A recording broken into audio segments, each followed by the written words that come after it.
can't make a painting out of philosophy. Only painting can create a painting. So when I'm preparing for a painting or working on a painting or finishing a painting, it's really just what that painting needs. And if something doesn't fit in that painting, even though it was an awesome accident or it looks great on its own, it has to go, because really the painting decides what the painting has to be. I mean, it's building up a chaos and then sorting it out. I'm not very good at starting with zero. I'm better at starting with too much and paring it down.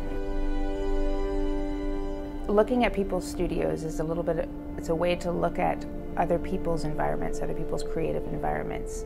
And I first started looking at my own studio, doing paintings based on accidental installations that were happening with work I was working on, or just things hanging around, and developed those into their own environments, which ended up on the canvas. And then after I'd a little bit exhausted that, became overly familiar with my own space, then I realized that, you know, everybody's studio is going to have its own flavor, its own character that's particular to that artist, and it would be fun to explore that world as a subject.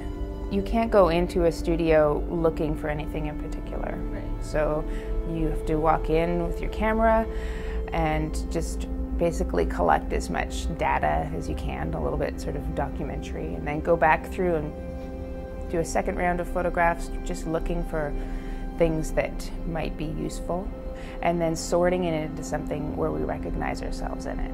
So that's a little bit what I'm doing, where I'm going out and finding all of these pieces of somebody else's environment and turning it into something that I'm familiar with or that fits into my world. It's a little bit like treating everything like a palette. So if in my studio I'm working simply with red and blue and green, then I can translate that in my studio into using these stripes that I use with that circle and that spray mark. And those are things that I can reach for. And then when I'm going into somebody else's studio, I can find repeated things and use them almost as a color. Like, oh, these newspaper edges can be something I can bring in and build up a language out of their studio. That's something new for me.